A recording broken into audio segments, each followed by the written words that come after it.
Hello and welcome back to another episode of IgG4-RD Life. I am one of your co-hosts, Mahsa, and today Alex and I will actually be speaking with two of our favorites, Kim and Lindsey. They are our fellow IgG4-RD patients, patient advocates, and you may or may not have seen them in our previous episodes. If not, please be sure to check them out as every patient journey speaks a whole volume. Today we wanted to bring them back because we wanted to speak on that patient experience when it comes to holidays, special occasions, travel, how we plan things, how we attend things, and just kind of little tips and hacks, right? To do these things more easily, I guess. So we'll start off with Alex. We'll have her speak on her experience, give us her tips, and then we'll take it on with Kim, Lindsey, and I'll come back around. So Alex, over to you.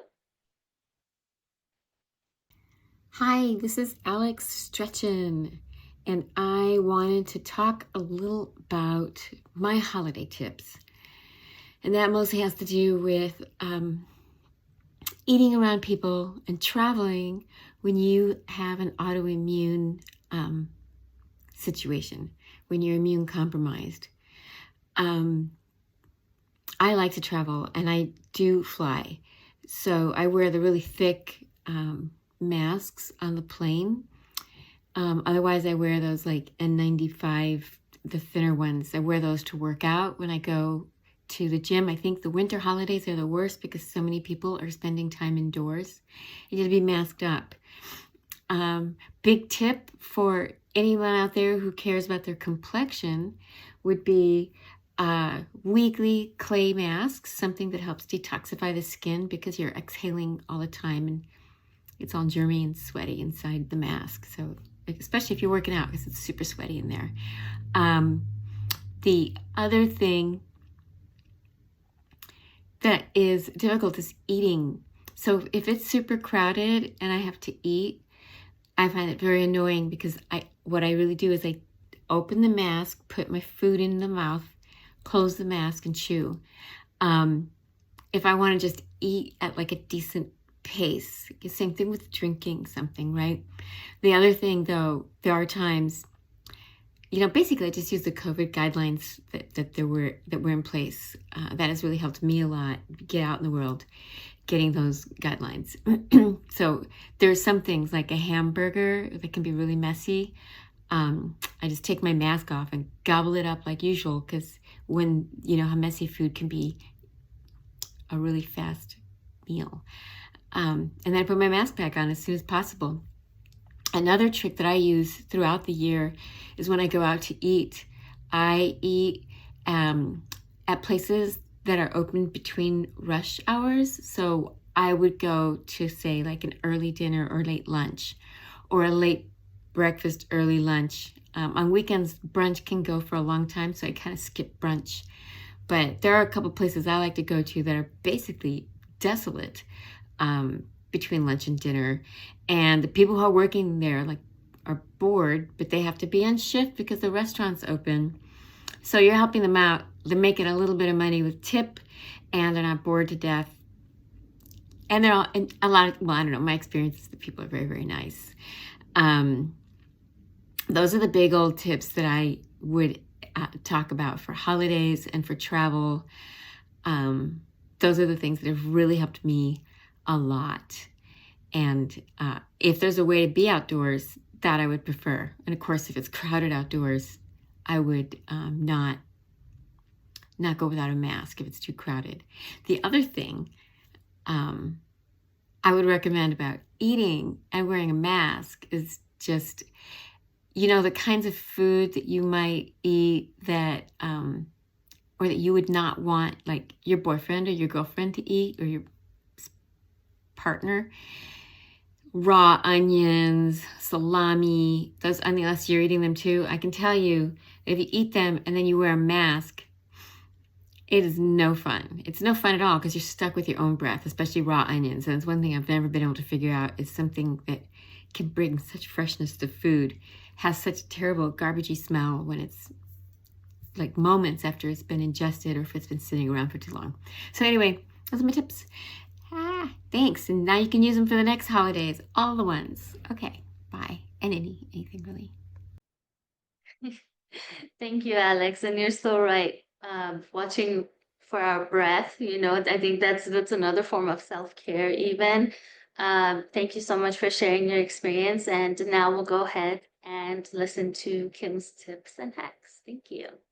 As someone living with a rare autoimmune disease who is also immunocompromised, the holidays can pose particular challenges.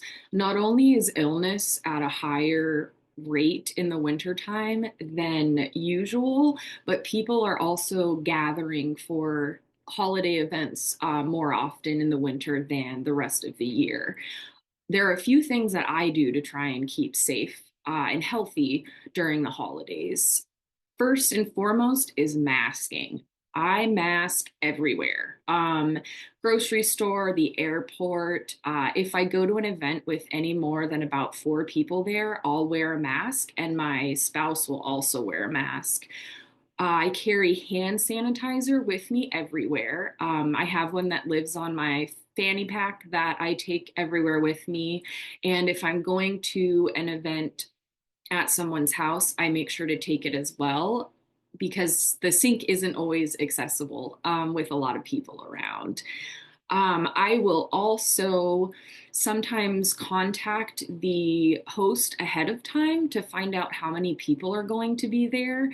And if there's going to be a lot of people that I don't know, oftentimes I will decline the invitation or ask if I can come over early to spend time with the host before their event starts. The biggest thing for me is doing what I can to keep myself safe and healthy, especially in the winter time around the holidays, because it takes someone who's immunocompromised a lot longer to get over a viral illness or an illness that would take a healthy person a week to get over, oftentimes takes us a lot longer. So the big things for me, mask and hand hygiene. Kim, thank you so much. Those are actually really good tips. The masking and sanitizing fall just in line with also what Alex was saying. Hers had an element of eating in it, which is very huge.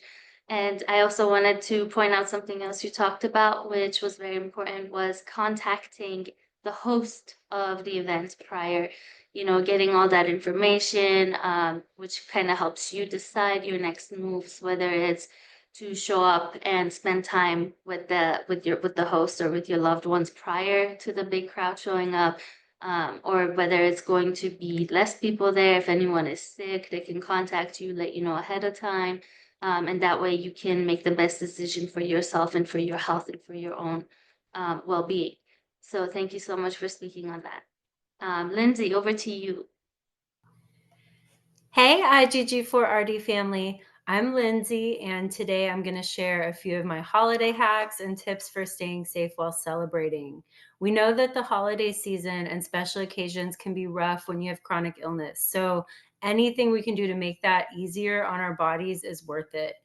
So first off, I try to make sure that I'm managing my health year round, which means keeping up with treatments, medications, vaccines, boosters, etc. I also try to make sure to address any new symptoms as soon as they come up rather than putting it off and letting things get worse. And then masking in crowded indoor spaces so that I can avoid getting regular sick. I've spent too many holidays in the hospital, so my goal now is to avoid needing medical care during or immediately after the holidays when doctors' offices and ERs are packed and there's a higher risk of exposure to illnesses. As we've talked about before, building in rest before and after events helps a lot. This could mean extra naps leading up to a holiday or a rest day before, and then afterwards, making sure that I have enough recovery time built into my schedule. Setting boundaries and communicating my needs early on with family, friends, and coworkers helps a lot.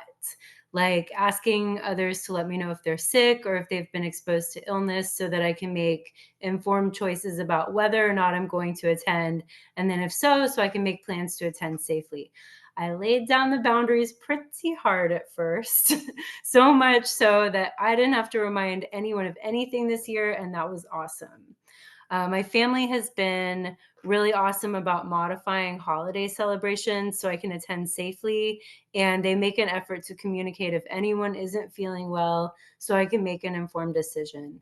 My sister, who usually hosts, is a huge help and a very supportive host, doing things such as coming to me first when food is ready so that I can serve myself before everyone else is touching all the utensils, which it's a small thing, but it's made a huge difference, especially with the recent rise in neuro cases. We try to do celebrations and gatherings outside when possible. For example, during one Thanksgiving, we had all the food indoors, but then the tables were set up outside with space heaters, and people were only going inside to grab food or use the bathroom. And then there was one very memorable Christmas where I was in that 2 week time frame in between infusions and I had to be really, really careful. So I thought about skipping family celebrations entirely that year, but instead my husband and I decided to attend and wear masks the entire time. But since we needed to take off the masks to eat, my sister set up a separate table in her laundry room for us. And we had a tablecloth and a candle and everything there in the laundry room. And then after we were finished eating, we were able to rejoin the family with masks back on. It was kind of awkward, but my sister assured me that as the host, this was not a hard thing at all for her to do in order for me to attend, and it worked. I was able to get my next infusion as scheduled, and it was a very thoughtful gesture. So that's how things look with family. In terms of accommodations that I make, the same goes for friends and coworkers, but most of the accommodations are things that I do. I love camping with friends or family for New Year's Eve because it's outside with limited worry about germs. And I've also requested safer event setups at work. My team has been amazing about planning group events in open air spaces so I can feel safe and included. I'm also completely comfortable now leaving a situation if something feels unsafe. For example, at the jam, Masa and I moved to a different table because someone was coughing, and it would have been rude to ask during the presentation, "Hey, are you sick?"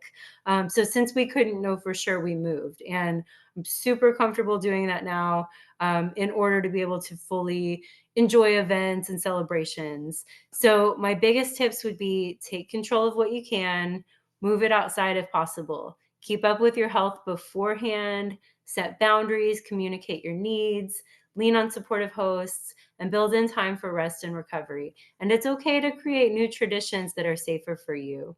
I hope everyone has a happy and healthy new year.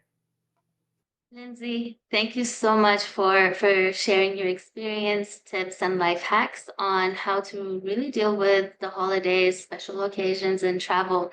Actually, thank you all. As our patients, caregivers, viewers can all notice, there was a lot of similarities in some of the things that we do from day to day, which includes masking, hygiene, prior planning, looking for open or outdoor spaces when reserving a restaurant spot booking, or even camping like Lindsay does, which is amazing. Or you could also, be communicating these things, right? Communication is one of the hardest things I feel for us patients, and it does take practice and time for us to be able to ask for what we need, what we cannot do, and to really be able to say no to an event is pretty challenging, but it takes time. We're able to do it. So really, everyone, I think what we're all trying to say is to communicate, plan previously. Something that I do as well is also contact the hosts of any occasion. And I usually ask, I say, could you please, even up until the day, up until the last second, just let me know if anyone that shows up even has a little bit of a flu or a little bit of a cough. Just let me know, because then I know that to plan better prior. Whether it's to mask up in that space or it's even to not show up, right? So this last holidays for me, I actually stayed away from most of the occasions. So my family ended up going to Big Bear. It's up in the mountains, cold weather, and there was, I want to say 17 to 20 people. So because I was mid infusions, I made the decision to not go. And nobody was sick, but this was just me taking that precaution. Being immunocompromised for us, chronically ill patients, severe autoimmunes, rare diseases, we undergo certain treatments that, if we pick up an infection or anything, it could be fatal or it could cause major relapse. And so we try to avoid those situations. And it all really comes back around to self-care, right? Put your health first, put yourself first, and that way it's the oxygen mask theory. When you're on an airplane, put the oxygen mask on yourself first, and then you can tend to others. And, if you can use that analogy for yourself when it comes to your health, it would really go a long way. It would really help you, take that extra step and make those important moves and decisions. So with that being said, thank you, ladies, for this amazing, amazing session. I really love this. And thank you all for continuing to watch our podcast. We really hope that this brings an insight to anyone. Please like, follow, share, subscribe, and we will be sure to keep you updated with all things IgG4. Thank you so much.